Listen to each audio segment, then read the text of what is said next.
உலகம் கொந்தளிப்பில் இருக்கே, இருள் பரவுது, அர்க்கர்கள் அட்டகாசம் பண்ணாங்க, மக்கள் உதவிக்கு அழுதுட்டே இருக்காங்க.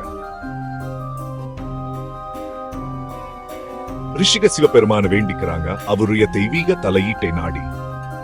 வானத்தில் ஒரு பிரகாசமான வெளிச்சம் தோன்றுது. அதிலிருந்து சிவபெருமான் வெளிப்படுறார், அமைதியாகவும் சக்தி வாய்ந்தவராகவும்.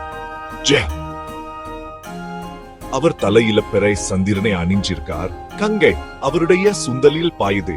அவருடைய மூன்றாவது கண் தெய்வீக சக்தியுடன் ஜொலிக்குது. சிவன் ஒரு கால தூக்குறார். அவருடைய அனந்த தாண்டத்தை பேரின்ப நடத்தை ஆரம்பிக்கிறார். அவர் அசைய அசைய பிரபஞ்சம் நடுங்குது. நெருப்பு பற்றி எரியுது, மலைகள் குலுக்குது, அர்க்கர்கள் விழுறாங்க. அவருடைய டமரு அடிக்குது, பிரபஞ்சத்தில தாளத்தையும் ஒழுங்கையும் உருவாக்குது. சிவனுடைய நனத்தின் அபார சக்தியா அர்க்கர்கள் ஒவ்வொருத்தரா அழிக்கப்படுறாங்க. அவருடைய கடைசி அடியால அவர் அபஸ்மார என்ன அரக்கனை தன் காலடியில் மிதிக்கிறார். அது அறியாமையின் தோல்வியை குறிக்குது. சிவன் மெதுவாக ஹாகா உலகம் மீண்டும் சமநிலையை அடைகிறது. அமைதியும் இணக்கமும் திரும்புது. ரிஷிகளும் தேவர்களும் அவருக்கு வணக்கம் செலுத்துகிறார்கள். ஓம் நம சிவாய என்று ஜெபிக்கிறாங்க.